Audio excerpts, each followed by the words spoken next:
Pronto, hoje vamos começar a terceira monitoria de cálculo numérico. Hoje, aqui, vou minimizar aqui, mas qualquer coisa vocês falam.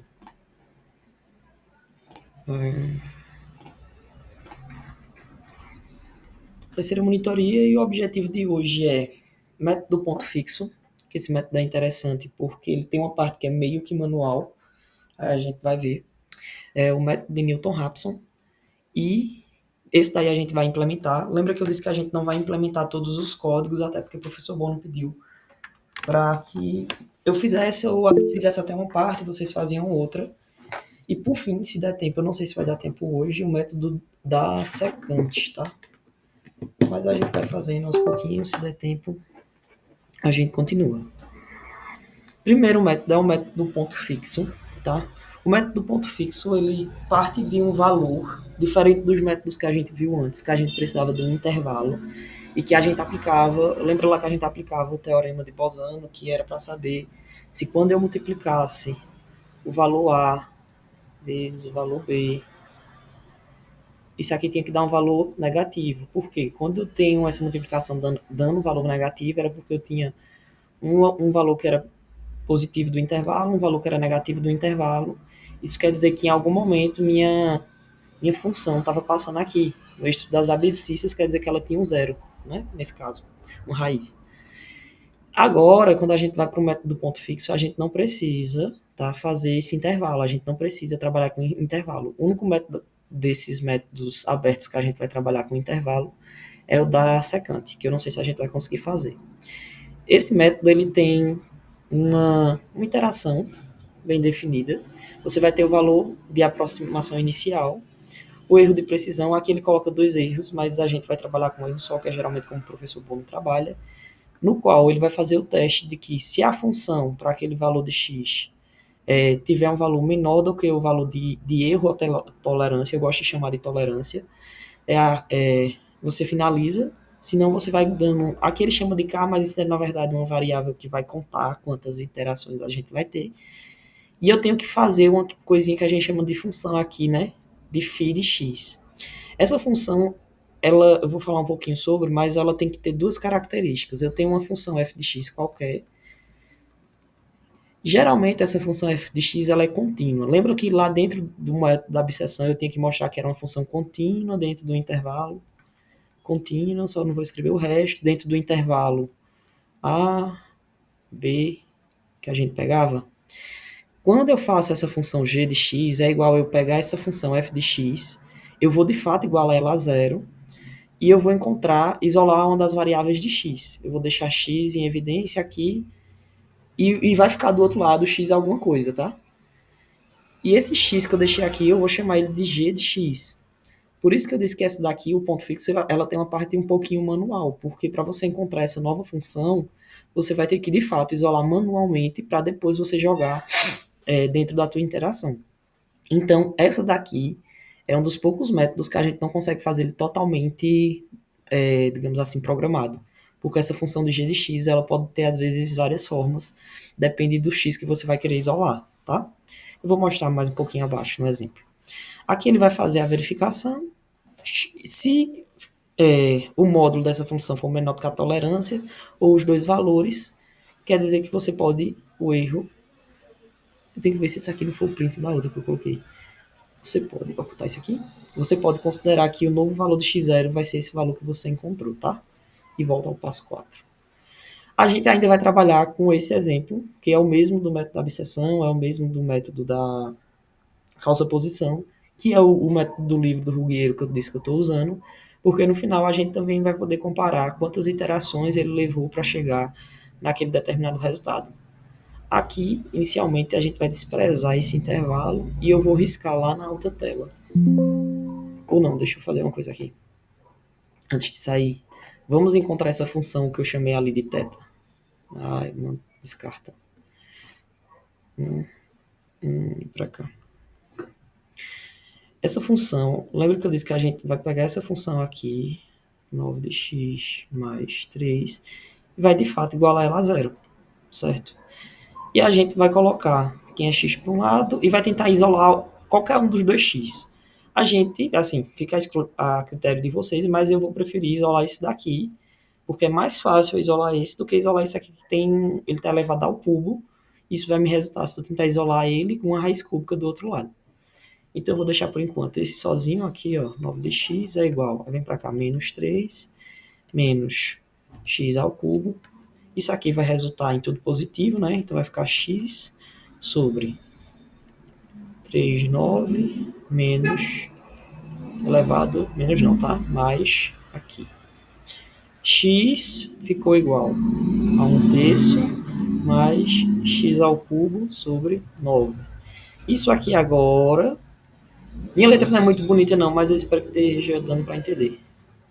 G de x, que foi essa função que eu isolei, ela ficou... Eu vou escrever com x na frente, tá? Só para ficar no formato mais usual. É mais 1 sobre 3, tá? Então, essa parte... Lembra que no método iterativo a gente geralmente pegava aquela própria função, né? Só que agora, em vez de aplicar nessa função aqui, a gente vai aplicar nessa função. Essa função ela tem que respeitar a condição que ela tem que ser contínua, certo?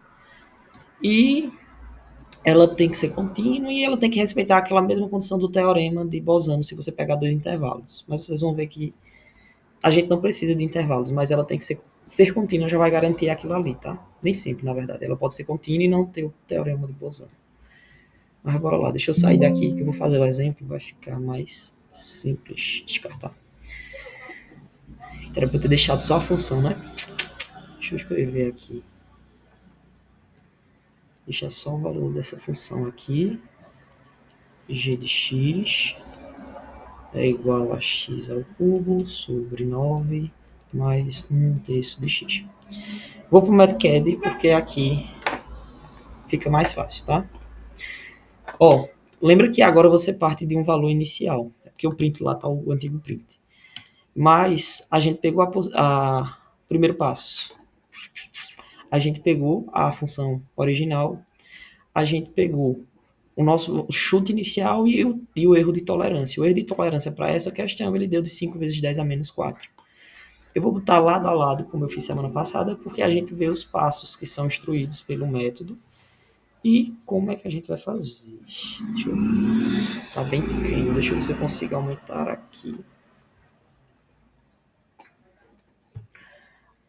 Ó, a gente vai pegar a função, a gente já fez lá, porque fazer ela aqui não tem como, por isso que eu disse a vocês para programar.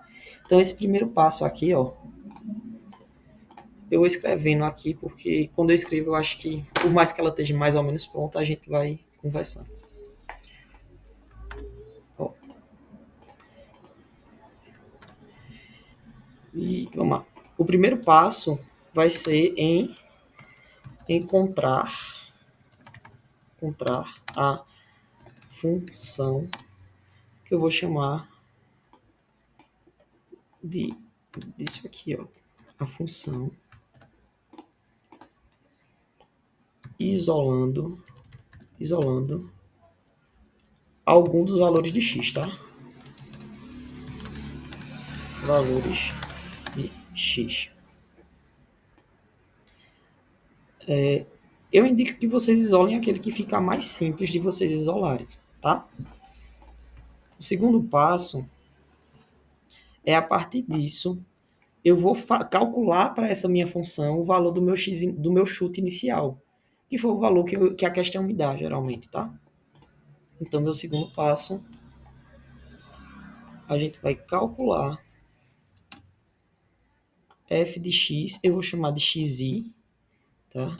X na posição i.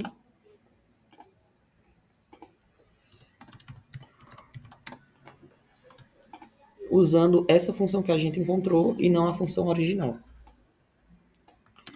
Então, perdão, deixa eu ver. Isso. A função que a gente calculou, que a gente fez, aplicado para o valor inicial, que nesse caso aqui eu chamei de x0, tá? Então, x na condição, na posição 0, eu vou fazer desse x aí um vetor. Então, x nessa minha posição 0, ele vai ser igual a esse determinado valor aqui. Beleza? Depois disso, eu vou para o terceiro passo, que é para eu fazer a minha verificação de erro. Lembre-se que tem erro relativo e erro absoluto. E a gente estava fazendo aqui erro absoluto, mas isso a vocês que era bom fazer o relativo também lá na implementação.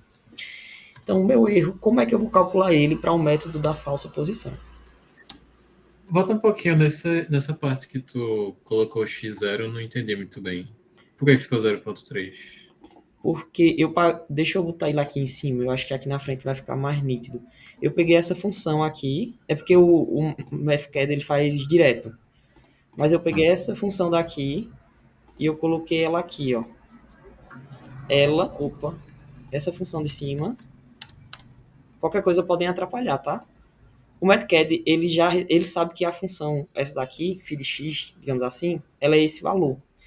Então, eu vou escrever, em vez de eu escrever esse x0, para ficar mais simples.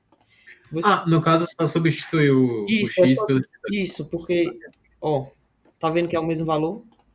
Aham. Eu vou Aí deixar tu fez o cálculo direto e eu fiquei meio confuso. tranquilo. Mas, O bom e o ruim de utilizar esse aplicativo é isso.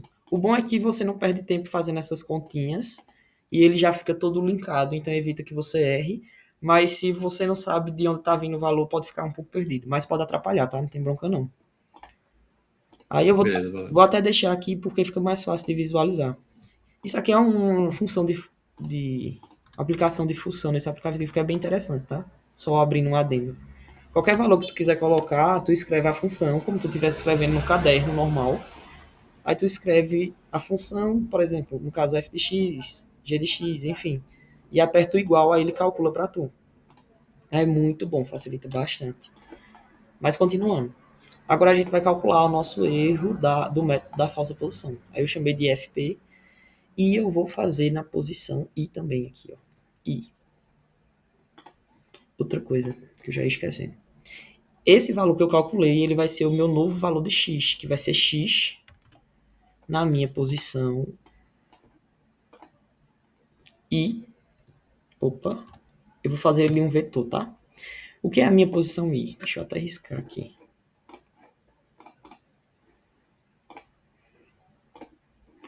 Que aqui eu posso riscar e esse daqui eu fico pedindo para eu salvar, se eu riscar em cima. Meu vetor na minha posição I. Cadê meu filho? Abra. Não abriu. Deixa eu explicar o que é que eu estou fazendo ali. Porque quando a gente for implementar, a gente vai usar isso também. Lembra lá quando é que a gente está em um algoritmo, que a gente vai declarar um vetor, que eu tenho assim. Esse é um vetor, né? Aí eu vou chamar de A, B, C, D, E. A, B, C, D, E. Fecha aqui meu vetor.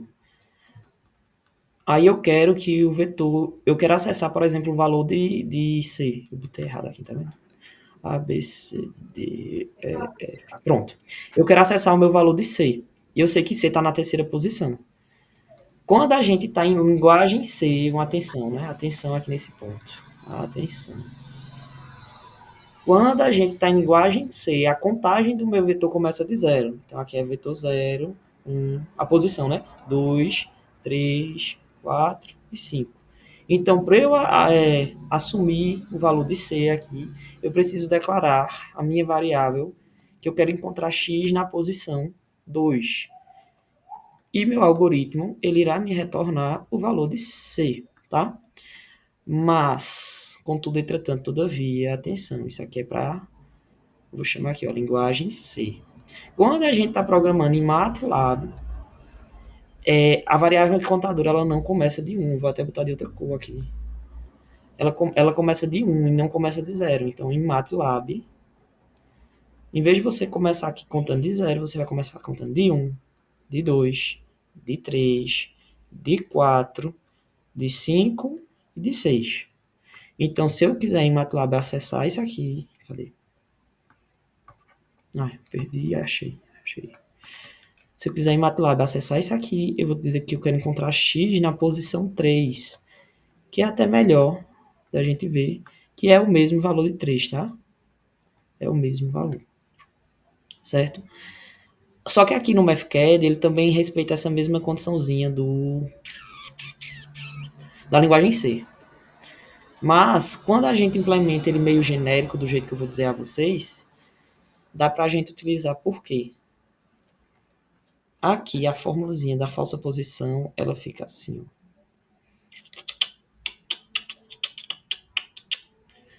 ó. Deixa eu voltar pra cá. Eu implementei ela por x igual a i. Considerando que x... E aqui, toda vez que eu vou começar uma interaçãozinha, eu boto i igual a 1, i igual a 2, i igual a 3.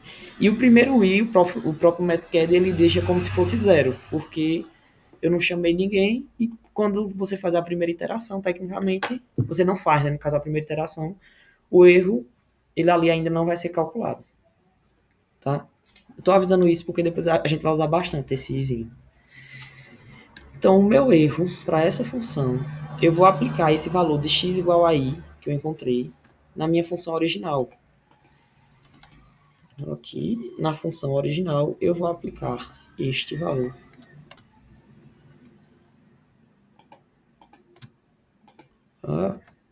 X igual a i. E outra coisa, esse valor ele tem que ser menor do que a minha tolerância. Então, deixa eu só escrever isso aqui embaixo. Ctrl C, Ctrl V.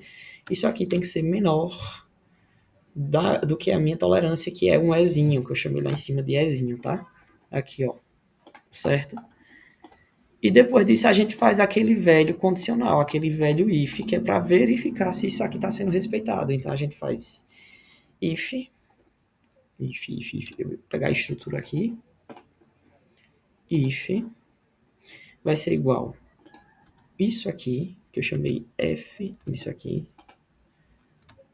tem que ser menor que o meu Ezinho. Se isso for verdade, beleza, quer dizer que eu encontrei uma raiz. Deixa eu botar um else aqui. Se não, se isso for mentira, eu vou pedir que ele recalcule mais uma vez até recalcule a quantidade de vezes que forem necessárias. Opa, deixa eu apertar fora que ele sai. Deixa eu botar aqui. Agora sim. É a raiz de uma função, tá? Espera aí. Não é menor que 3. Cadê? Ezinho, Ctrl G. E eu botei alguma coisa erradinha. Cadê? É o módulo, tá? Perdão. F disso aqui. E eu volto aqui só para deixar organizado. Eu acho que eu não copiei. Ctrl C.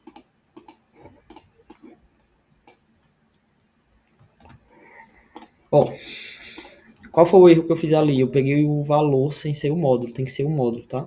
Ele até coloca aqui, foi porque eu estava fazendo sem olhar. Aqui.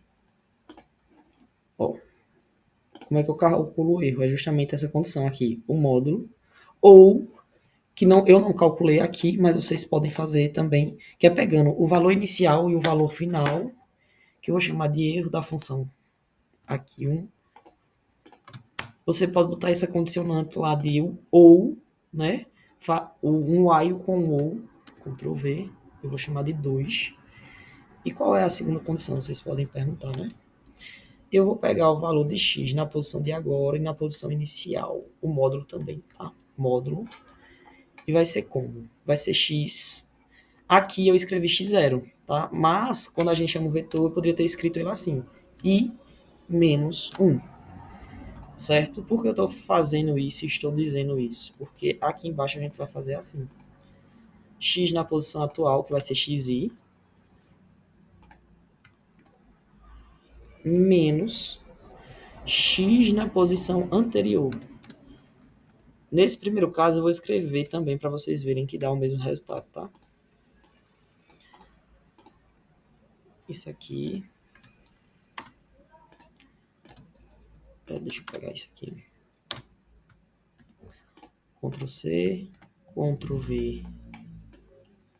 aqui. Qual é a posição que eu estou trabalhando agora? Posição 1. Qual era a posição anterior que eu estava? Posição 0. Vocês veem que dá o mesmo valor.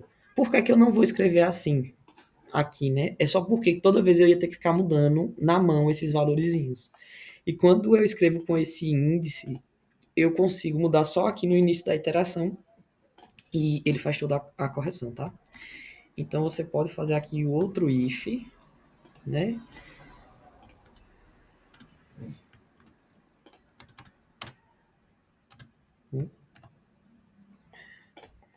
E ele também está me pedindo para recalcular por qualquer uma das duas, tá vendo?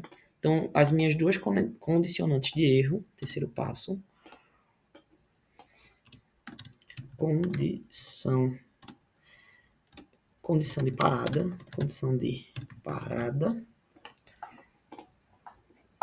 Qualquer uma das duas condições ele pede que eu recalcule, tá? Então, para onde eu vou? Fazer de novo. Como a gente viu, o cálculo numérico é sempre reaplicar. Então, por isso que peguei a primeira iteração, não foi, copia, cola. A bronca é fazer isso na mão, aqui agiliza bastante, mas... Professor Bono comentou como vai ser a avaliação. Chegou a comentar, não. Tá. Aqui, a segunda interação. Eu troquei o índice, porque o índice fica mais fácil da gente fazer a conta, mas só explicando, né? Isso aqui, se eu fosse escrever, para a segunda interação seria... Vou escrever aqui embaixo, só para a gente ver, ficar ilustrado também, né? Vou escrever aqui na frente, eu acho. Isso aqui.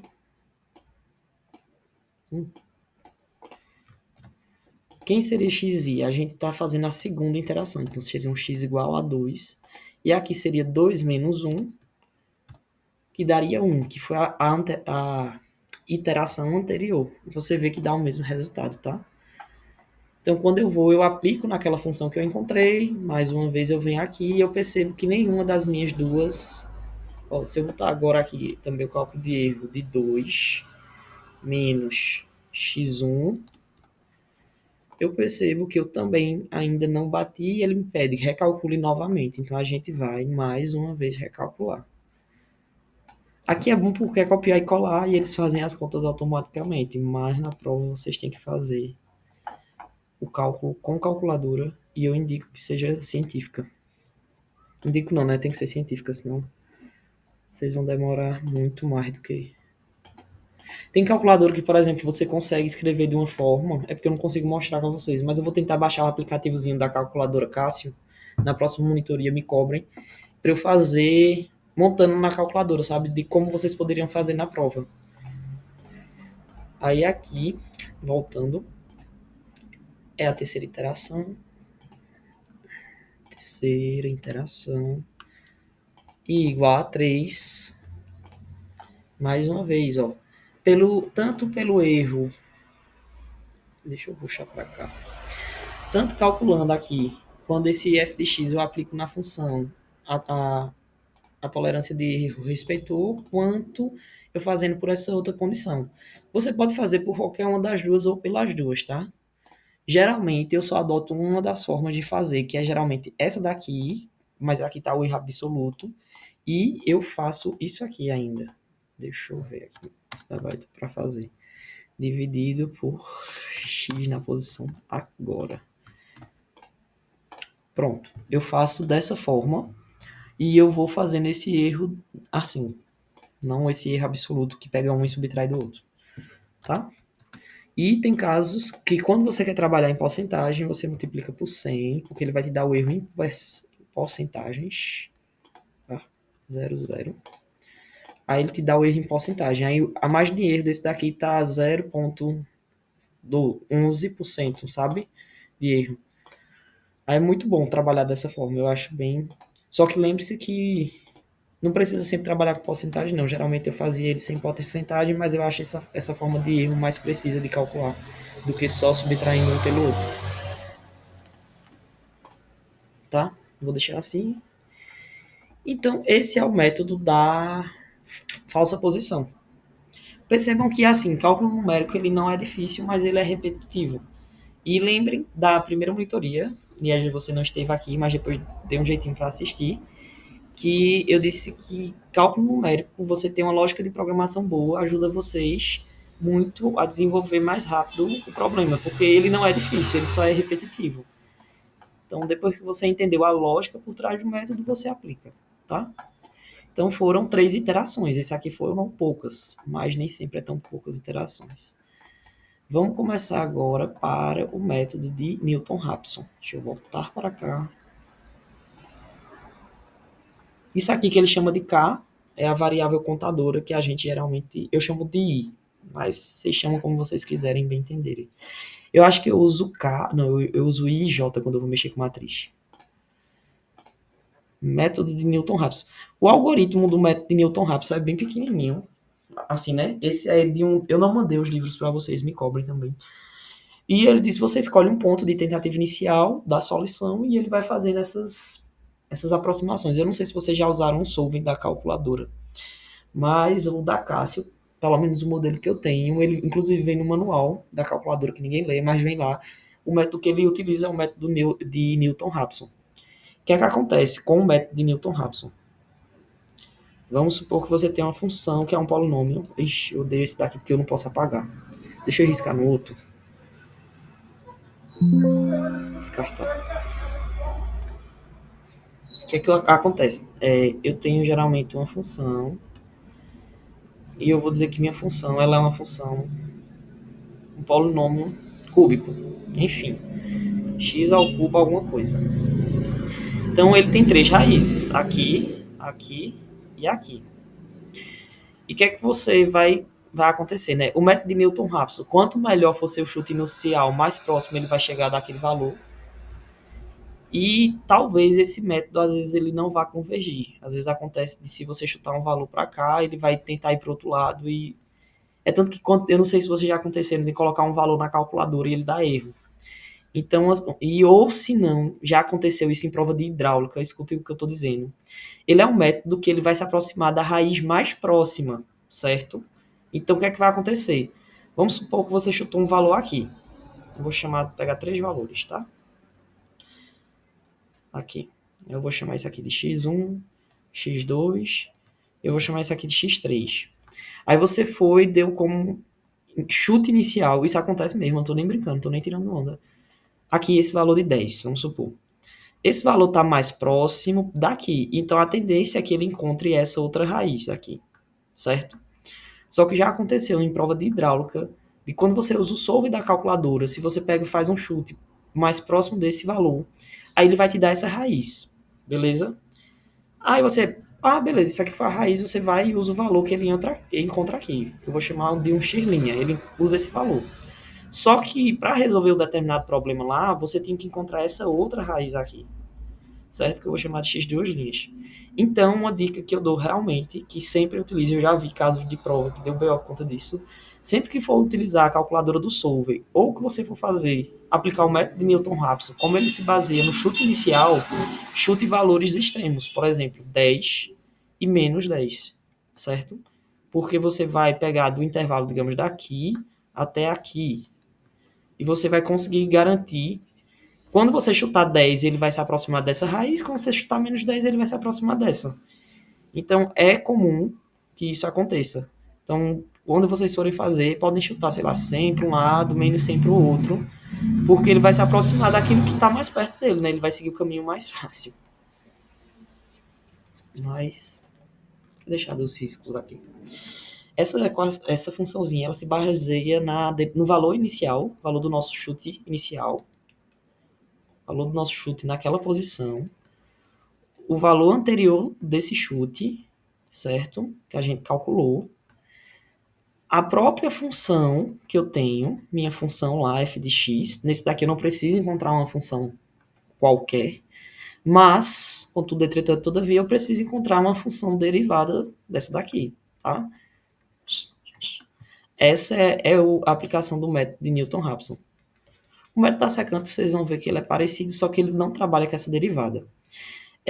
No exemplo que eu vou fazer agora, eu vou fazer a derivada aqui, porque é ruim de implementar ela lá aqui dentro do MathCAD. Mas eu vou mostrar, por isso que eu quis implementar o método de Newton-Raphson, porque eu quero mostrar para vocês como utilizar uma biblioteca que dá para a gente calcular a derivada automaticamente, sabe? Então facilita. E essa biblioteca a gente pode usar, para vocês não ficarem com medo de professor Bruno implicar com alguma coisa. Cadê Jesus? Eu tava onde? Tava aqui. Método da falta da posição, ok. Iterações. Método Newton-Raphson. Deixa eu só pegar o cabeçalho aqui. Porque é isto aqui. Tá? O bom de fazer esse exemplo é que no final a gente vai poder comparar, mas eu posso até fazer e deveria fazer outro exemplo. Eu acho que dá para fazer 2 exemplos de Newton-Raphson de ponto fixo e fazer secante depois.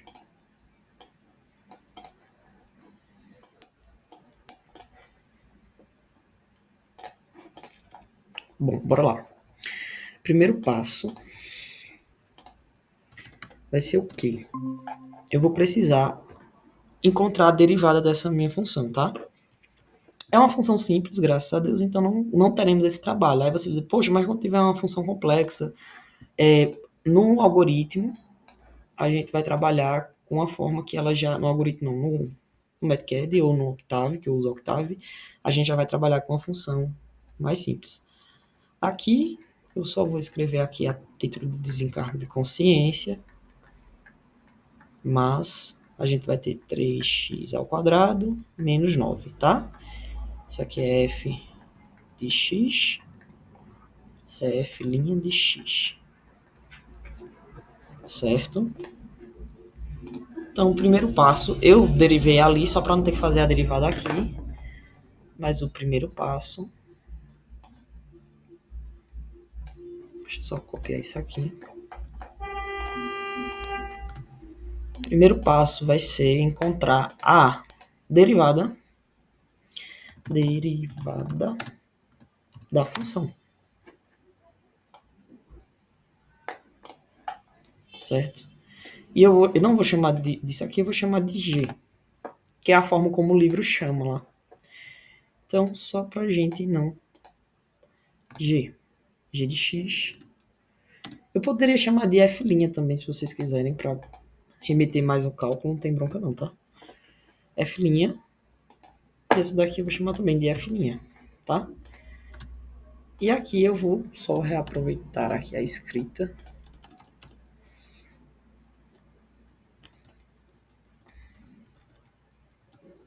Três vezes elevado ao quadrado, certo? Então, aqui tem esse negocinho. Eu encontrei a derivada da minha função, certo? Nada demais. Ok, aqui. Aqui o erro era de 5 vezes 10 a menos 4, tanto faz, aqui tá trabalhando com... Só vou adotar o mesmo que eu adotei lá em cima, mas era na ordem de 10 a menos 4, isso aqui que era importante. Deixa eu ver outra coisa. Agora que eu tenho, eu vou calcular o meu primeiro valor de x nessa primeira iteração, com base num chute inicial que eu tenho, que é esse valor. E vejam aqui, esse primeiro exemplo ele faz com 1.5. Depois a gente vai fazer com 0.5 embaixo, que é para a gente ver que ele vai para outro valor da raiz. Porque 1.5 ele vai encontrar uma raiz, a que estiver mais próximo dele. Mas se eu pegar 0.5, ele também vai encontrar outra raiz, mas a que estiver mais próximo dele, certo? Aqui no livro ele até diz, olha, as raízes estão dentro dessas 3 zonas. Então a gente vai usar cada um desses valores e aí vocês vão ver que ele vai dar raízes diferentes, porque é aquela coisa que eu disse. Ele vai se aproximar do valor da raiz que ele está mais próximo a partir do meu chute. Então, x naquela posição, eu vou aproveitar essa escrita aqui para a gente fazer. Vai ser o meu x na posição anterior que eu tenho, certo? Menos minha própria função, aplicando o valor. Minha própria função aplicando o valor de x, certo? Dividido pela derivada dessa minha função, que eu chamei de f' de x, mas é um x qualquer, é o x na posição anterior, tá? X na posição anterior, x na posição anterior. Isso aqui é igual a esse valor. Brenda, quer que eu vou fazer de novo? O algoritmo é aquela mesma coisa, você vai repetir. Você vai calcular o erro. Então, calculei um novo valor de x e agora eu calculo o erro.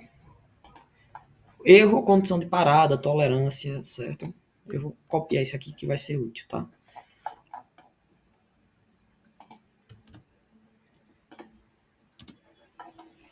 Beleza.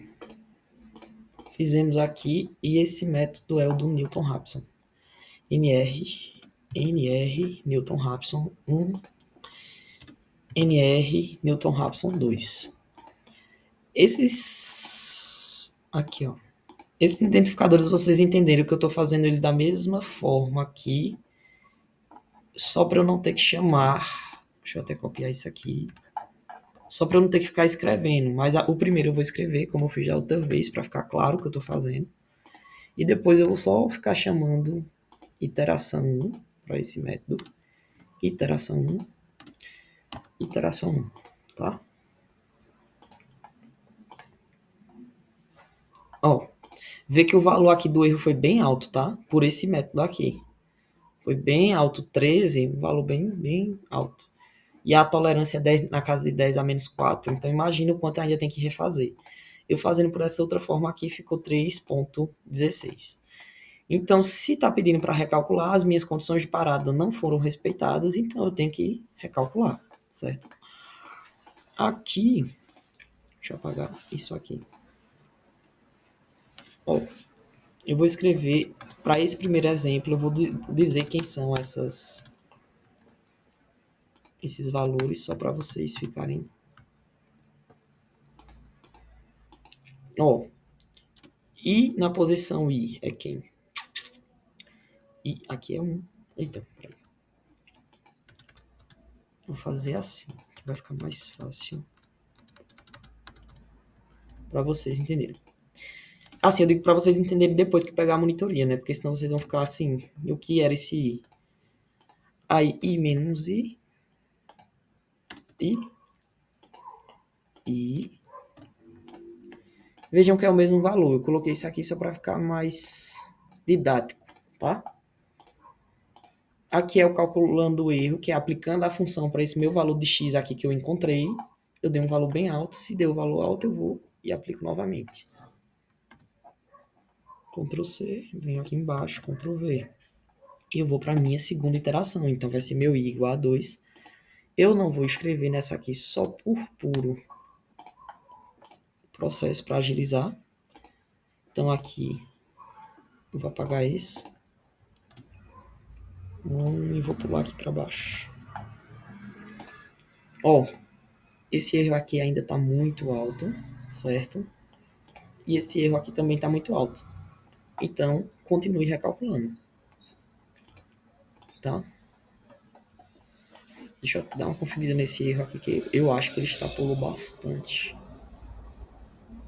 Esse aqui, eu sei que é nessa ordem, mas esse aqui era para diminuir.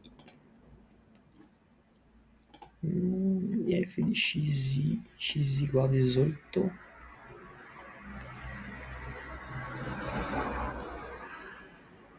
Deixa eu só conferir aqui, tá, pessoal? Só para ver se ele não extrapolou ali ou não. Não é isso mesmo. Continuamos refazendo, tá? Iteração 2. Esse método aqui, de antemão, já adianta a vocês que ele vai pedir umas 10 iterações até bater. Então, imagine que na prova vocês iam fazendo isso aí até chegar nesse condicionante, que o erro começar a diminuir. Ó, por esse daqui ele chegou à condição, deixa eu ver qual o valor de E.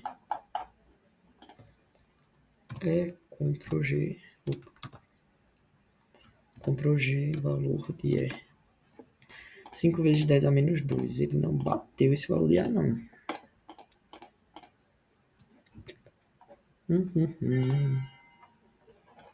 Deixa eu olhar lá em cima. 5 vezes 10 a menos 2. Deixa eu ver se nesse exemplo também. Eu acho que nesse exemplo era 5 vezes 10 a menos 4, mas menos 4. De antemão, esse exemplo, pelo método de cima, que foi como eu tinha feito anteriormente, pela condição de parada de cima, ele vai pedir ainda mais algumas interações, tá? Retornando aqui, a quarta iteração, e assim sucessivamente. Me permitam não refazer todas. Quando eu mando o PDF para você, para vocês eu mando com todas as iterações, certo? Tem algum erro aqui.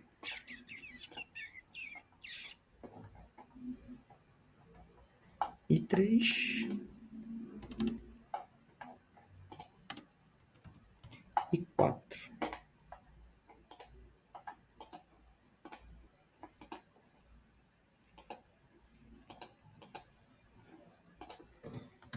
Não entendi qual foi o erro dele aqui, mas tudo bem.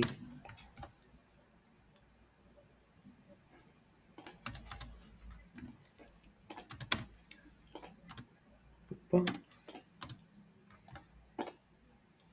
Voltou. Foi alguma coisa, eu acho que foi a forma de escrita, por isso que lá em cima tava batendo. Deixa eu até corrigir isso aqui. Foi isso mesmo, tava para pegar o valor da falsa posição, tá, pessoal? Corrigir aqui no outro também. Agora sim. Porque eu mudei o nome aqui do vetorzinho, digamos. Aí tá vendo que ele não vai bater o método por nenhum dos dois métodos, né? Então a gente vai recalculando várias vezes. Vocês vão recalculando. Como eu disse, construi-se em forma de tabelinha. Não é um método difícil.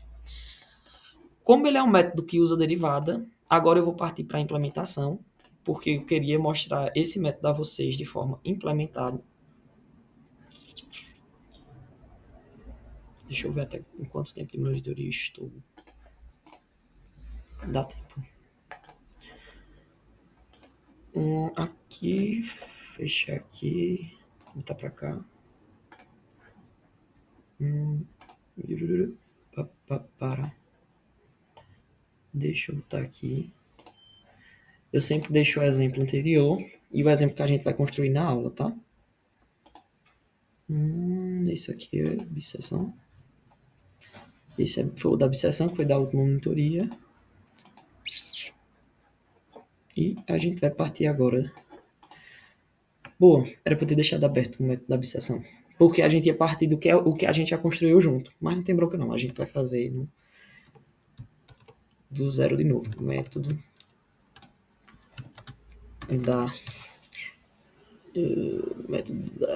de Newton-Raphson. Newton. Vou chamar NR, tá? Só pra facilitar. Lembre-se de, para quem não estava nas outras monitorias, sempre comentar os códigos. Aqui eu faço um pouquinho resumido, só para a gente ficar mais rápido. Sempre lembrem de limpar a memória, além de limpar a memória, limpar aqui embaixo, tá vendo que fica escrito? Então, o CLC ele serve para limpar. Então, a diferença daqui, para quem estava nas outras monitorias e veio hoje, é que aqui embaixo eu faço os comandos nessa janela aqui, né? Enquanto aqui em cima, de fato, eu escrevo o meu script, né? O meu algoritmo e a minha sequência. Então, o clear all memories. Esse comando mudou, inclusive, da versão que eu usava para a versão de agora. Antes era só clear all. Agora você pede para ele limpar todos os cachês de memória. E CLC para ele limpar. E o que é que a gente vai ter que usar? PKG. Deixa eu mostrar uma coisa que o help. Sempre que vocês querem saber o que é que significa cada comando, vocês escrevem aqui embaixo help e o comando, e o próprio Octave ele te dá uma visualização, uma ajuda, e te dá até o site que te direciona para o site oficial para você entender. Load. Eu acho que ele só vai encontrar PKG. PKG são pacotes que você tem e a gente vai utilizar um deles. Deixa eu ver se ele encontra assim. Ele encontrou. Aqui ele mostra, eu acho que aqui tá melhor. Aqui ele mostra o que é o PKG e ele lista todos os pacotes assim disponíveis, né? São vários e cada um deles traz funções que lhe ajudam melhor. Então ele diz aqui o que é o pacote, está em inglês, obviamente, mas vocês podem traduzir. Aí ele mostra de instalação, quais os que tem, o nome dos PKGs que tem, dos pacotes de instalação. E no final eu acho uma coisa bem legal que ele mostra funções que são semelhantes ou que você pode usar no lugar dessa. Então é interessante que às vezes tem alguma função que não está funcionando, você usa o help e tenta encontrar uma função semelhante a ela. Voltando. Então a gente vai usar o PKG. Loading.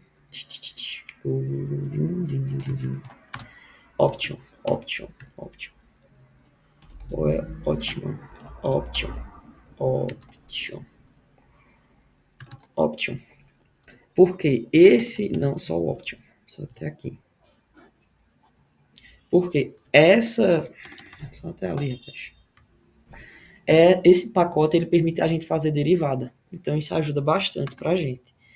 Então lembrem lá que eu chamei aqui f, que vai ser a minha função, e a gente vai declarar como a gente fez semana passada, que é o arroba.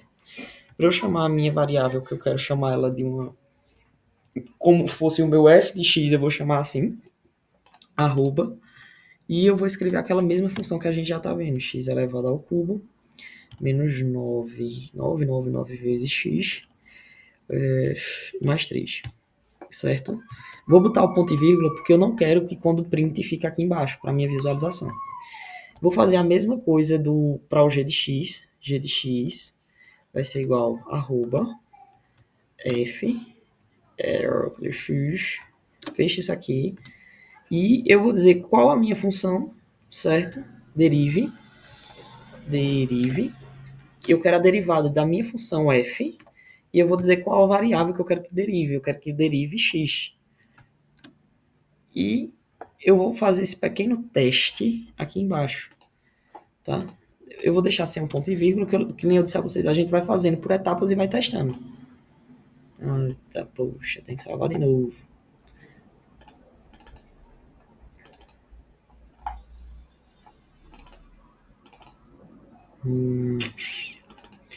Monitor 3. Tá, li do exemplo. Exemplo. Monitoria 04.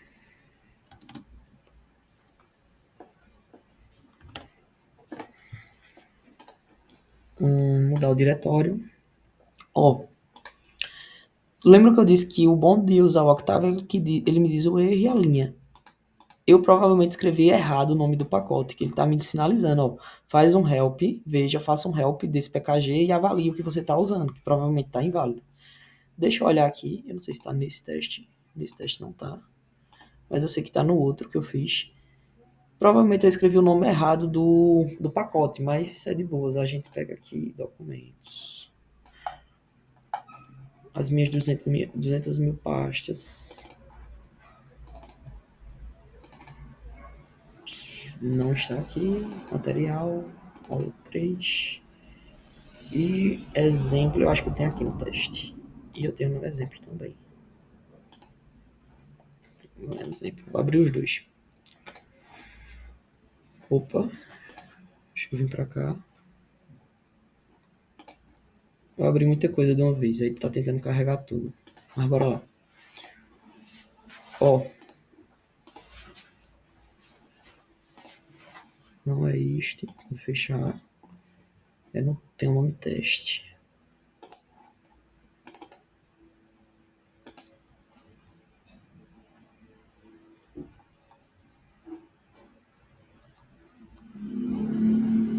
Foi agora. Opt. PKG. Foi o loading que eu botei errado. Que raiva. Então vamos voltar pra lá. Pode fechar esse aqui, pode fechar esse da 2. Esse daqui da 2 foi o que a gente construiu juntos. Então vamos lá. Deixa eu copiar isso aqui. E eu acho que eu fechei o que eu tava fazendo. Será que eu fiz essa burrada? Exemplo 4, fechei. Fiz essa proeza. Voltamos para lá. Ó, eu carreguei aqui, ó, o load tá errado, a função tava certa. Vamos fazer pedaço, roda o código. A minha comando window tá certa, tava fora, vou botar ela aqui dentro para vocês verem. Fecha isso aqui. Ó, vê que eu tenho a minha função. Ele calculou minha derivada. Deixa eu pedir para ele me mostrar aqui quem é g de x. Deixa eu ver se ele mostra. Ele não mostra, mas ele calculou, tá? A derivada dessa função. Vou botar o ponto e a vírgula. Eu vou partir para o meu valor inicial, tá? Que eu vou chamar de x. Você pode chamar de x velho, mas eu vou chamar de x old. Vocês já vão entender por quê. Meu x final, meu x velho. Cadê? Eu tenho que botar este aqui só para ver qual foi o valor inicial do meu chute. Condição de parada. Foi de 1.5. Meu x velho é 1.5. Ponto e vírgula. Meu erro, ou tolerância, que é como eu gosto de chamar, vai ser igual a 5 vezes 10 elevado a menos 4. Elevado a menos 4, fecha parênteses. Ponto e vírgula também, que eu não quero que esses valores fiquem sendo mostrados. E eu vou começar com meu laço de repetição. Toda vez que eu preciso utilizar meu laço de repetição, eu vou utilizar. E eu não sei por quantas vezes eu vou fazer, né? Eu vou usar um while. While. E dar um enter aqui. E escrever.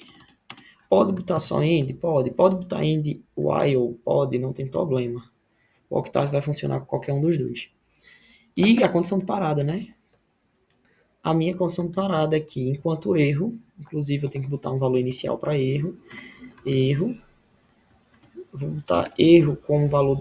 Pode botar qualquer valor, vou botar o valor de 1, tá? Inicialmente. Enquanto o erro for maior que a tolerância, ele vai continuar rodando esse meu while.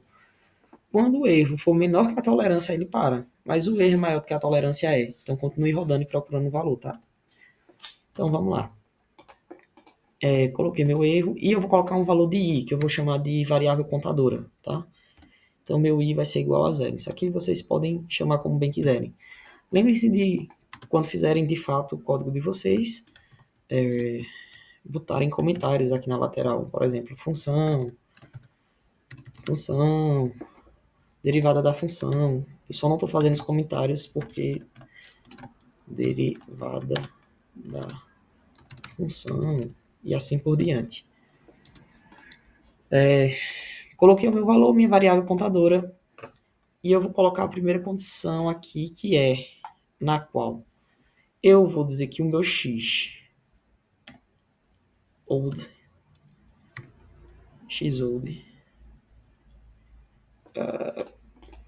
que foi quem eu chamei x old, é o x velho. Ele vai ser igual ao x novo que eu vou calcular, né? Lembra que a primeira coisa que eu faço aqui é para fazer aquele meu velho cálculo, que nesse caso eu vou chamar de x novo, ou new. X new vai ser igual o valor da minha função, que vai ser aquele outro x, o x velho, x old, menos f de x old, que é o x velho, dividido pelo g, que eu chamei de g, mas é a derivada. Aqui eu chamei de g só porque às vezes o Octave não aceita. Então eu botar aquele f', x old. Eu gosto de botar parênteses, mas o Octave não precisa, que ele vai fazer primeiro a divisão para depois fazer a subtração, mas eu gosto de botar, né? Só para prevenir. E ele vai fazer esse cálculo interativo e vai ser igual a i mais 1, i mais 1. Eu vou pedir para ele printar aqui as iterações, só para a gente ter uma noção de quantas iterações isso aqui vai acontecer. E printf igual a iteração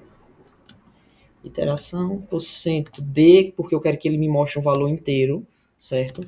Se eu botar %F, ele vai me mostrar o valor decimal. Aí vocês vão ver que é uma porrada de casa decimal, não é interessante para mim.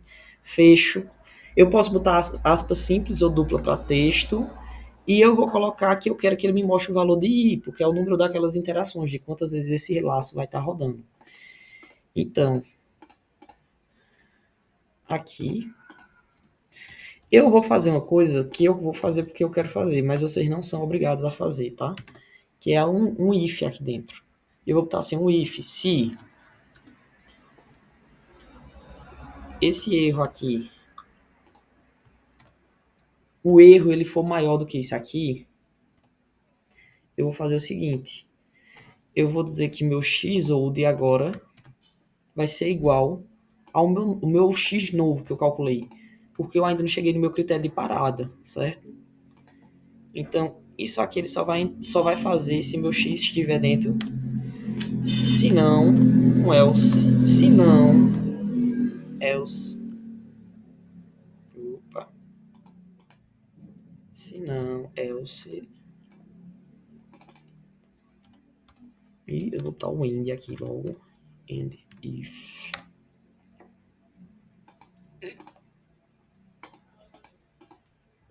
Deixa eu botar aqui. Lembre-se da indentação, que é importante. Ó, isso aqui, o bom do... Como é o nome? Do Octavo, que ele também permite vocês fecharem assim as casinhas e vocês verem até onde ele tá indo. Você vê que de fato ele tá acabando aqui. Se não, você vai dizer raiz encontrada, tá? Vou botar aqui um printf, que eu vou copiar isso de cima. E vou dizer assim, raiz encontrada. Se não, raiz encontrada. Raiz encontrada. Certo? Raiz encontrada. E aqui fora, isso aqui é a minha variável contadora, que é do número de iterações que eu vou precisar fazer. Vejam que não é nenhum bicho de 7 cabeças. Aí aqui, %, deixa eu dar um /n aqui, para ele me pular uma linha, /n. Número de iterações, /n também. Ele vai me dizer o valor de x, a iteração. E aqui embaixo eu vou pedir para ele me printar no final, fora do meu while, eu vou pedir para ele me printar aqui no final assim.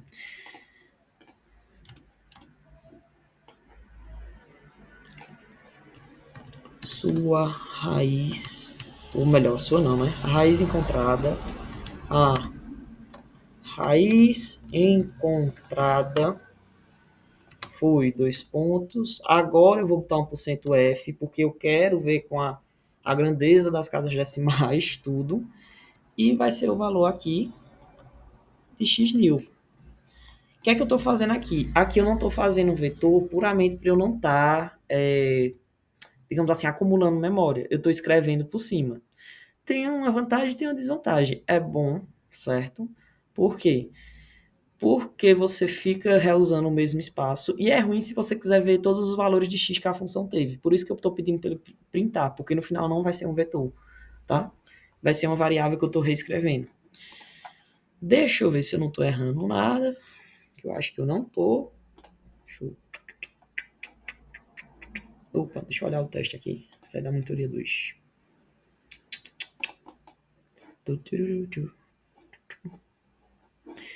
Também é pra ter que fechar dessa tanto de janela. Não tem necessidade. Ó. Deixa eu dar uma conferida aqui. Mas não tem o que fazer mais. O erro. A mudança era o jeito que eu calculava o erro, que não é o jeito que vocês vão calcular. E podemos ir para a nossa condição, tá, pessoal? Vou rodar aqui o código. Se tiver erro, uma coisa bem importante, que bom que isso aconteceu. Eu coloquei aqui essa expressão errada, então eu caí dentro de um looping. É muito comum quando você está programando isso acontecer. E quando isso acontecer, o que é que eu faço? Eu aperto Ctrl, Shift e ESC, vou cair no meu gerenciador de tarefas e eu vou encerrar o Octave, porque tem outra forma por lá pelo Octave, mas agora eu não lembro, e você vai encerrar seu octave. Isso é normal, tá? Eu errei a lógica lá e a gente vai ver o que foi que eu errei. Deixa eu encerrar. Você vem aqui, ó, e encerra o octave. Procura o octave e encerra ele. Foi bom que isso aconteceu, que vocês viram acontecendo e aprende também a como consertar isso. Ó, não foi esse octave que eu tava com 200 octavos aberto, foi esse aqui, ó. Esse aqui, tá vendo que ele tá puxando bastante memória. Finalizar. Ó, finalizou, tá? Isso foi um erro de lógica, tá? Isso não foi um erro do programa, não. Foi um erro na minha lógica. E a gente vai tentar encontrar ele. Ok. E vamos ver lá. O que foi que eu errei? Foi bom que isso aconteceu com vocês. E foi aqui, provavelmente. Deixa. Ah, ou lá. Cadê? Exemplo 4.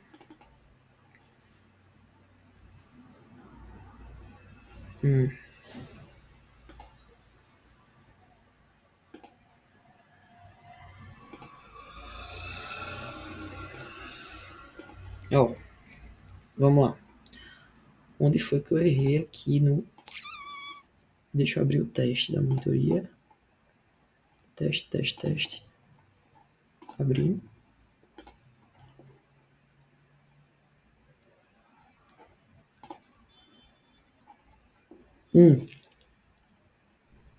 Provavelmente eu errei aqui, ó. Nessa condição do while. Vamos olhar. Tá certa a condição do while. Deixa eu ver se foi em outra condição que eu errei. No cálculo do erro pode ter sido também, tá? Interação igual a 0. Certo. Erro igual a 1. Xold, que eu chamei de XR1, mas não tem bronca. Certo. A derivada embaixo, tá ok. E pode ter sido porque eu trabalhei com erro absoluto. Pode não, provavelmente. E aqui é 10 a menos 3, aqui eu acho que eu trabalhei com um valor bem alto. Aqui, 10 a menos 3. De resto, deixa eu ver se eu não... Eu vou escrever como eu refiz aqui, só porque eu fiz esse if, né? Porque eu disse, ó, eu posso fazer de duas formas. Pode ser que esse if não tá atualizando. Depois eu vou deixar até ele comentado, porque eu ajusto esse if aqui, tá? Pode ser ter sido ele.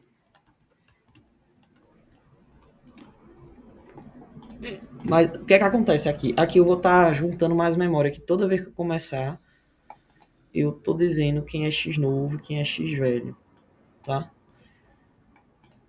Tanto faz da forma como você fizer. X velho vai ser igual ao x novo que eu botei aqui fora. E aqui em cima eu chamei ele de x novo. Deixa eu só dar uma olhada, conferir pela última vez. Certinho.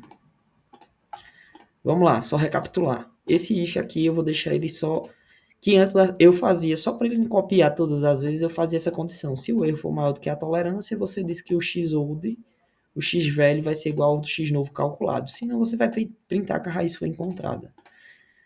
Aí eu fazia esse if só para ele não copiar todas as vezes. Eu preciso fazer esse if? Eu não preciso fazer esse if. Ah, minha gente. Faltou. Sabe o que é que faltou? Chutem. A leseira. Eu não estou calculando o erro, né? Como é que... É óbvio que eu nunca vou sair do meu laço de repetição. Falta eu calcular o erro, independente da forma que eu calcule. Foi isto que estava faltando. O erro vai ser igual ao valor do xold menos o valor do x velho, tanto faz, ou você aplicando aquela função que eu vou fazer como a gente estava fazendo lá. Erro da função vai ser igual a função f de x aplicada com esse valor de x novo aqui, tá? Não foi erro no if, não. Foi erro porque eu simplesmente não calculei o erro. Só esse detalhe, né? Tava em coisa pouca. Coisa pouca que faz uma diferença grande. Quando a gente fizer aqui, depois eu testo com o if, inclusive. Ó, comando window. Ó, agora ele fez, tá? Deixa eu botar aqui embaixo. E ele chegou nesse meu valor depois de 10 iterações, que também foi a quantidade de interações que eu teria que fazer lá. foi porque lá eu não fiz no Metcad. Mas percebam que um erro na lógica, você às vezes vai quebrar a cabeça, vai pensar que é um erro absurdo, mas é um erro na lógica, tá? Inclusive esse if deve estar funcionando. Ele só não pegou naquela hora porque eu estava colocando no canto errado. Aqui, deixa eu só fazer isso. Mas ele deve estar funcionando também, tá? Então sempre fiquem atentos aí à lógica. Ó, raiz encontrada, e ele me disse que o valor da raiz foi esse aqui de 2,816930, tá? Então, tenham cuidado, sempre vão fazendo por partes. E uma coisa que eu não sei se eu ensinei, mas eu vou mostrar agora, que evita fazer esses erros. Por isso que eu gosto de fazer, dividir na tela, botar o algoritmo aqui do lado, daquele jeito que eu disse a vocês, e programar aqui do outro. Venham aqui e vão botando assim, ó. Isso aqui é um breakpoint. Isso aqui é quando você... O nome desse processo é debugar. Você vai fazendo o código por partes e ele vai parando onde tem esses breakpoints. Então, quando você tá... Aconteceu um erro, você não tem a mínima onde esse erro tá. Você bota aqui, eu vou deixar até com if, que o if ficou mais bonitinho. Viram que... E outra coisa, a programação, você pode chegar ao mesmo caminho fazendo por diversas formas. Antes eu programei desse jeito, colocando aqui. Só que agora eu quis otimizar e coloquei um if. E vejam que, tipo, todos os caminhos levaram a Roma. Então isso fica muito a critério de vocês. Uma dica. Brenda, eu estou errando. Eu não sei onde é que eu estou errando. Pode salvar. Não sei onde é que eu estou errando. Você vai vir com esse botãozinho vermelho e vai acrescentar pontos. Pontos de parada, de fato. E você vai rodar o código, apertar aqui. Quando você apertar em rodar, ele só vai rodar até esse ponto. Então ele roda até esse ponto e ele vai me dizer, ó, aqui... O nome do processo, inclusive, é debug, né? Encontrando o bug. Então, ele vai rodar e vai dizer, aqui eu encontrei só isso. Deixa eu até deixar sem os pontos e vírgulas, senão ele não vai mostrar. Ó, vamos lá. Eita, tá tudo com ponto e vírgula. Aqui você pode voltar para o último breakpoint. Aí quando eu aperto, ele roda esse breakpoint, aí ele vem até aqui onde eu botei o ponto de parada e ele trava. O while, o for, o while, ele não vai rodar. Então você vai ver, poxa, essa primeira raiz deu esse valor. Mas vamos supor que depois comece a dar algum problema. Então você consegue ir, tá vendo, ó? Passo a passo você vai conseguindo parar o seu ponto de partida, digamos assim. Você pode colocar vários e depois é só retirar aqui, tá? Ó, cancela. Só apertar aqui que eles saem e você pode rodar o código normal, como a gente já estava rodando. Pessoal, como eu tinha comentado, eu vou dar uma pausa aqui que eu quero conversar com vocês outra coisa e eu vou ficar devendo o método das sessões, mas eu faço ele assim que a gente começar a próxima monitoria. Mas eu quero ver uma questão de horário. Deu para vocês entender? Tiveram alguma dúvida? Eu sei que pode parecer meio complicado, desculpa aí. Nied, Isadora, José Arthur. Alguma dúvida? De início tá bem complicado, porque eu não peguei as outras monitorias, né? Mas eu vou dar uma olhadinha Dá. e Qualquer seguir coisa, esse passo a passo aí. qualquer coisa tu fala comigo, Niedia. Porque tu vai ver que é muita repetição, sabe? Tem um método, Uhum. você aplica, repete. Aí é bem repetitivo, só que tu perdeu a primeira monitoria. E tem uma monitoria, inclusive, que eu faço meio que uma introdução ao Octave, sabe? Aí Tá tudo gravado, né? tá tudo gravado. Então tu vai Pronto, lá, eu vou dar uma olhada. assiste essa de introdução, aí depois a outra monitoria. Meu objetivo é sempre ir fazendo o exemplo aqui no Metcad para poder agilizar e poder implementar uma parte com vocês. Deixa eu só finalizar aqui, que eu quero conversar uma coisa com vocês.